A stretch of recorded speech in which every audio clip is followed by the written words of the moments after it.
శ్రీ సచ్చిదానంద సద్గురు సాయినాథ్ మహారాజ్ की జై. శ్రీ సచ్చిదానంద సద్గురు అలివేలు మంగమ్మ సహిత భరద్వాజ మహారాజ్ की జై. జై సాయి మాస్టర్. శ్రీ సాయి లీలామృతం, శ్రీ సాయిబాబా జీవిత చరిత్ర, రచన పరమ పూజ్య ఆచార్య శ్రీ ఎక్కిరాల భరద్వాజ మాస్టర్ గారు. జై సాయి మాస్టర్. ఓం సమర్థ సద్గురు శ్రీ సాయినాథాయ నమః. శ్రీ సాయి లీలామృతం, అధ్యాయం 4. భక్త సులభుడు. భక్తులకు ఇహపర శ్రేయస్సు చేకూర్చడానికే వచ్చానని బాబా చెప్పేవారు. ఐహికమైన కోరికలతో బాబాను దర్శించరాదని చెబుతున్న భక్తుడితో అలా చెప్పవద్దు. నా వద్దకు అందరూ మొదట అలానే వస్తారు. కష్టాలు కోరికలు తీరి జీవితంలో స్థాయి చిక్కాక నన్ను అనుసరించి సన్మార్గానికి వస్తారు అన్నారు. అందుకే సాయి భక్త సులభుడు. భక్తులకెట్టి కఠోర నియమాలు పెట్టక దర్శన స్మరణలతో ప్రసన్నులవుతారు. రేగే అనే భక్తుడు హైకోర్టులో జడ్జిగా పనిచేశాడు. ఉపనయనమైనప్పటి నుండి అతను ఆసన ప్రాణాయామాలతో పాటు సూర్యుని బింబం మధ్యలో శ్రీమన్నారాయణుడున్నట్లు ధ్యానిస్తూ ఉండేవాడు. అతనికి 1910లో ఒకే రాత్రి 3 కలలు వచ్చాయి. అతడు తన శరీరం నుండి విడివడి ఎదుట శ్రీమన్నారాయణ్ణి చూస్తున్నాడు. ఈసారి శ్రీమన్నారాయణుడు తన పక్కనున్న ఒక వ్యక్తిని చూపి, ఈ షిరిడీ సాయి నీవాడు, ఆయన్ని ఆశ్రయించు అన్నాడు. 3వ కలలో అతను గాలిలో తేలి ఒక గ్రామం చేరాడు. ఒక వ్యక్తి కనిపించి అది షిరిడీ అని చెప్పి అతనికొక మసీదుకు తీసుకువెళ్ళాడు. అక్కడ సాయి కాళ్ళు చాపుకుని కూర్చునున్నారు. అతడు నమస్కరించగానే లేచి అతనిని కౌగిలించుకుని, నీవు నా దర్శనానికి వచ్చావా? నేనే నీకు రుణపడ్డాను, నేనే నీ వద్దకు రావాలి అని అతనికి నమస్కరించారు. తర్వాత కొంతకాలానికి అతను షిరిడీ వెళ్లి బాబాకు నమస్కరించగానే ఆయన, అరే, మనిషిని పూజించడమేమిటి అని అతని సంశయంపై దెబ్బతీశారు. స్వప్నంలోలాగా తనను దగ్గరకు తీయలేదని నిరాశ చెంది మధ్యాహ్నం బాబా ఒక్కరే ఉన్నప్పుడు ఆయనను దర్శించాడు రేగే. ఆయన అతన్ని కౌగలించుకుని, నీవు నా వాడివి, క్రొత్తవారి ఎదుట బిడ్డలను దగ్గరకు తీయము అన్నారు. అతని కల నిజమైంది. ఇష్టదైవం అతనికి సద్గురువును చూపాడు. అతని ఆనందానికి అవధుల్లేవు. అతను 1915లో రామనవమికి ఒక మస్లిన్ గుడ్డ తీసుకుని షిరిడీ చేరాడు. సహజంగా బాబా భక్తులిచ్చే గుడ్డలు ప్రసాదంగా తిరిగి వారికే ఇచ్చేసేవారు. కాని తానిచ్చే గుడ్డను వారే ఉంచుకోవాలనుకుని రేగే దానిని రహస్యంగా వారి ఆసనం క్రింద పెట్టాడు. బాబా అందరిచ్చిన గుడ్డలు తిరిగి ఇచ్చివేసి లేచి నిలబడి ఆసనం దులిపివేయమన్నారు. అప్పుడు కనిపించిన ఆ మసిలిన్ను తీసి కప్పుకుని, ఇది నాది, నేను కప్పుకుంటే బాగుండలేదు అని అతనికేసి చూసి నవ్వారు. అలాగే ఒక గురు పూర్ణిమ నాడు భక్తులందరూ బాబాకు మాలలు వేస్తున్నారు. తానేమీ తీసుకురాలేదని రేగే నొచ్చుకుంటుంటే బాబా తన మెడలోని మాలలన్నీ అతనికి చూపి, ఇవన్నీ నీవే అన్నారు. ఒకనాటి మధ్యాహ్నం రేగేను మసీదుకు పిలిపించి బాబా ప్రేమగా, నా ఖజానా తాళం చెవి నీ చేతిలో పెట్టాను, నీకేం కావాలో కోరుకో, ఇస్తాను అన్నారు. రేగే వివేకంతో, అన్ని జన్మలలోనూ మీరు నాకు తోడుండాలి అన్నాడు. ఆయన తప్పక ఉంటాను అని సంతోషంతో అతని వీపు తట్టారు. నాటి నుండి అతనికెప్పుడు బాబా తన దగ్గరున్నట్లే ఉండేది. అతని బిడ్డ చనిపోయినప్పుడు రేగే ఎదుట సాయి ప్రత్యక్షమై, నీకు నేను కావాలా, బిడ్డ కావాలా? బిడ్డ కావాలంటే బ్రతికిస్తాను, కానీ మనకెట్టి సంబంధమూ ఉండదు, నీకింకా బిడ్డలు కలుగుతారు అన్నారు.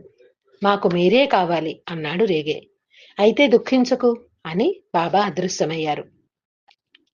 బల్వంత్ నాచ్నే మొదటిసారి షిరిడీ వెళ్తుంటే దారిలో ఒక స్టేషన్ మాస్టర్ కలిసి సాయి ఒట్టి మోసగాడు అని చెప్పడంతో నాచ్నే మనస్సు కలతపడింది. అతను షిరిడీ చేరేసరికి సాయి లెండి నుండి వస్తూ అతన్ని చూసి, మమల్తదారుకు చెప్పకుండా వచ్చావేమి, ఇలా ఎప్పుడూ చేయకు అన్నారు. ఆ మాట నిజమే. నాచ్నే అక్కడున్న 3 రోజులలో ఇలాంటి లీలలెన్నో చూశాడు. అతనికి బాబాపై విశ్వాసం కలిగింది.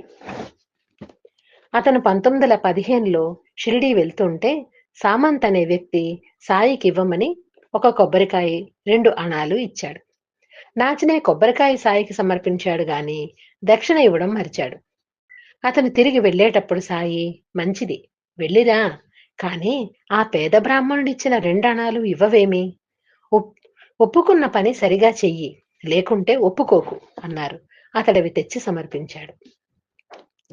సాయిని చాలా కాలం సేవించిన శ్రీమతి చంద్రాబాయి బోర్కర్ ఇలా చెప్పింది. మా వారు 1909లో పండరిలో ఉన్నారు. నేను షిరిడీ వెళ్ళాను. ఒకరోజు బాబా, అమ్మా, నీవు వెంటనే పండరి వెళ్ళు, నేను తోడుగా ఉంటాను, నాకు రైలక్కర్లేదు అన్నారు. నేను మరిద్దరితో కలిసి వెళ్ళేసరికి మా వారు అక్కడ పని వదిలి ఎక్కడికో వెళ్ళిపోయారు. నా వద్దనున్న పైకంతో తిరిగి కురుద్వాడి చేరి దిక్కు తోచక స్టేషన్లో కూర్చున్నాను. ఒక ఫకీరు వచ్చి, ఆలోచిస్తావేమి, వెంటనే వెళ్ళు, మీ వారు ధోండు స్టేషన్లో ఉన్నారు అన్నారు. నా దగ్గర ఛార్జీలు లేవు అంటే అతను 3 టికెట్లు ఇచ్చాడు. మేము ధోండు చేరేసరికి మా వారు అక్కడ కునుకు తీస్తుంటే కలలో ఫకీరు కనిపించి, నా తల్లినిలా అశ్రద్ధ చెయ్యకు, ఇప్పుడు రైల్లో వస్తుంది అన్నారట. మా వారు ఎదురొచ్చి నన్ను తీసుకెళ్లారు. నా దగ్గరున్న సాయి పటం చూసి తనకు కనిపించినది వారే అన్నారు. నేను 48 సంవత్సరాల వరకు గర్భిణిని కానేలేదు. బాబా 1918లో ఒకసారి, తల్లి నీకేం కావాలి అన్నారు. మీకు తెలుసు అన్నాను. ఆయన సరే అన్నారు. తర్వాత 3 సంవత్సరాలకు నాకు ఋతుక్రమం ఆగిపోయింది. ఆ వయసులో గర్భం అవదని, అది వ్రణమని వైద్యులు అన్నారు. కానీ నేను 10 మాసాల వరకు శస్త్రచికిత్స చేయించుకోను అన్నాను. చిత్రంగా నాకు సకాలంలో సుఖప్రసవం అయింది.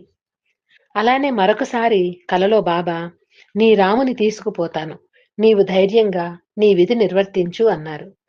బాబా చెప్పినట్లే చాతుర్మాస్యంలో మా వారికి ప్రమాదంగా జబ్బు చేసింది. ఆయన కోరిక ప్రకారం చాతుర్మాస్యం వెళ్లేదాకా మా వారిని నిలుపమని బాబాను కోరాను. చాతుర్మాస్యమైన 7వ రోజున మా వారు టీ త్రాగి విష్ణు సహస్రనామము హారతి చదివించుకొని విన్నారు. డాక్టర్లు ప్రమాదం తప్పిందన్నారు. కానీ నాకు బాబా చెప్పింది గుర్తొచ్చి గంగ వేశాను. ఆయన శ్రీరామ్ అంటూ కన్నుమూశారు. అంటే ఆమెపై ప్రేమతో ఆమె భర్తను కూడా సాయి అనుగ్రహించారన్నమాట. అన్వర్ ఖాన్ ఖాజీ అహ్మద్ నగర్ సాయిని దర్శించి తేలికాకూట్ అనే చోట ఒక మసీదును పునరుద్ధరించడానికి ధనం కోరాడు. బాబా అతనితో, ఆ మసీదు ఎవరి నుండి ధనం స్వీకరించదు, తానే ఇస్తుంది. అక్కడ నింబారు క్రింద 3 అడుగులు త్రవ్వితే నిధి లభిస్తుంది అన్నారు. తర్వాత బాబా చెప్పింది అక్షరాలా నిజమైంది. మరొకసారి మీరాన్ ఖాండేస్ జిల్లా నుండి మద్దూషా ఫకీర్ వచ్చి అత్యవసరంగా 700 రూపాయలు కావాలని చెప్పి దుఃఖించాడు. ఆ పైకం బాపూసాహెబ్ జోగును ఇవ్వమన్నారు సాయి. అతడు ఆ పైకం సాయికిచ్చాడు. దానిని ఆ ఫకీరుకివ్వమని గులాబ్, లక్ష్మణ్ అనే యువకులకిచ్చారు సాయి. వారు దానిలో 200 రూపాయలు తీసుకుని మిగిలింది మాత్రమే ఫకీరుకిచ్చారు. అతడెంత గోల పెట్టినా సాయి పలకలేదు. అతడు కాలినడకన వెళ్తుంటే నీమ్గాం వద్ద అతనికి ఇర్రస్ షా అనే పార్సీ భక్తుడు ఎదురై భిక్ష 200 రూపాయలు సమర్పించాడు. కారణం, ఆ ముందటి రాత్రి ఇర్రస్ షాకు సాయి కల్లో కనిపించి టాంగాలో షిరిడీ వెళ్ళమని, నీమ్గాం దగ్గర ఎదురయ్యే ఫకీరుకు భోజనము 200 రూపాయలు ఇవ్వమని చెప్పారు. మరొకసారి లాసూర్ నుండి వచ్చిన ముస్లిం 4000 రూపాయలు కావాలని ఏడ్చాడు. తామిచ్చినా అతనికి దక్కదని సాయి ఎంత చెప్పినా అతడు వినలేదు. రేపు ఉదయం మర్రి చెట్టు దగ్గరికెళ్ళు, లంకెబిందె దొరుకుతుంది అన్నారు సాయి. అతడు నమ్మలేదు. కాని ఆ చెట్టు దగ్గరికి వెళ్ళాడు. అక్కడొక లంకెబిందె కనిపించింది. దానిని మోయలేక మరొకరిని తోడు తీసుకు వెళ్లేసరికి అదక్కడ లేదు. అతడు ఏడుస్తూ వచ్చి బాబాతో చెప్పాడు. దానిని రూయి గ్రామస్తుడొకడు తీసుకుపోయాడు అన్నారు సాయి. షిరిడీ సమీపంలోని కొర్హెలా నుండి రోజు ఆరతి భజనలకు పిలాజీ గురవ్ షిరిడీ వస్తూ ఉండేవాడు. అతని భార్యకు ఒకరోజు సాయి కల్లో కనిపించి 1/2 రూపాయి ఇచ్చి, దీనిని డబ్బుల సంచిలో పెట్టుకో, లోటుండదు అన్నారు. ఆమె తన బాబుకు ఒక గుడ్డ ఇవ్వమన్నది. తర్వాత ఇస్తాలే అన్నారు ఆయన. ఆ రాత్రే గురవుకు కూడా కలలో కనిపించి, షిరిడీలో స్థిరపడండి, మీకే లోటు రాదు అన్నారు. మరురోజే వాళ్ళు షిరిడీ వచ్చేశారు. పిలాజీ రోజు బాబా వద్ద సన్నాయి వాయించేవాడు. సాయి సమాధి చెందినప్పుడు కప్పిన గుడ్డ వారి కుమారుడికి లభించింది. బాబా అలా తమ మాట నిలుపుకున్నారు. ఆత్మారాముని భార్య తగువ పెట్టుకుని చాలా సంవత్సరాలు పుట్టింట్లోనే ఉన్నది.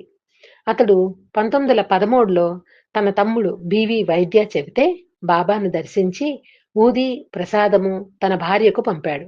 చిత్రం, అవి చేరగానే ఆమె భర్త ఇంటికి వచ్చేసి ఇదే నా ఇల్లు, పుట్టింట్లో సుఖమేమున్నది అన్నది. నాటి నుండి వారు సుఖంగా ఉన్నారు.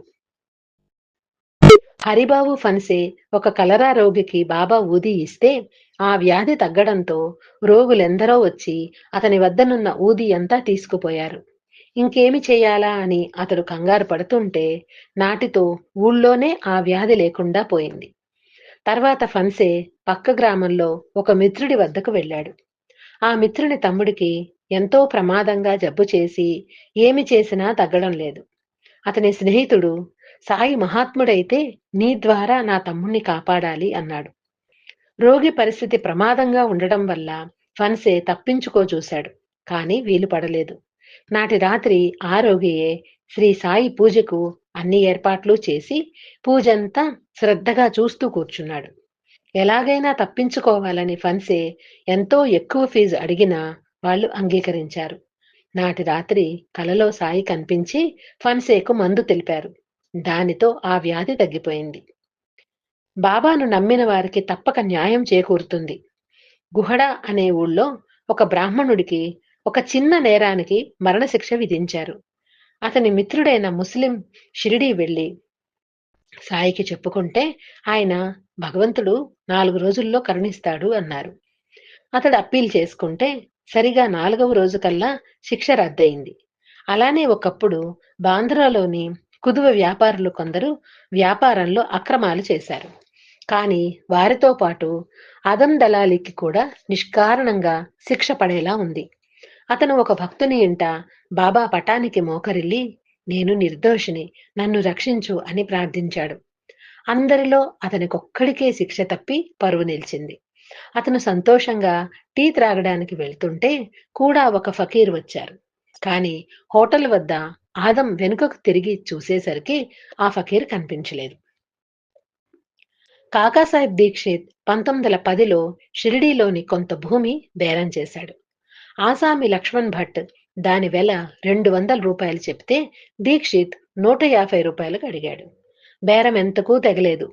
భట్ మసీదుకు వెళ్ళినప్పుడు సాయి ఎందుకలా వాదించుకుంటారు, మధ్య మార్గంగా పోండి, నీవు 175 రూపాయలకు తగ్గవద్దు అన్నారు.